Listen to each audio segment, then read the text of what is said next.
Welcome. In this video, I will show you how to update One UI and check the security patch on your Samsung Galaxy A57.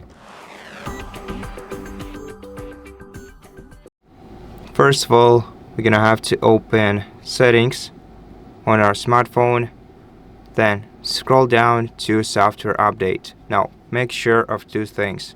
First, that your smartphone has at least is charged at least by half, so make sure that you have at least 50% of charge, and also make sure that you have a stable Wi-Fi connection.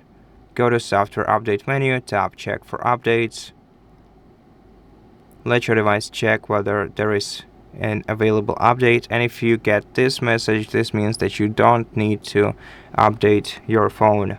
Now, to check your security patches after the software update is finished, you're gonna have to go to About Phone section, and here go to Software Information, and all the security patches can be found at the bottom of this menu. And that's it. Thank you for watching this video. If it helps you, please consider subscribing to our channel, leave us a like in the comment below, and I'll see you in the next one.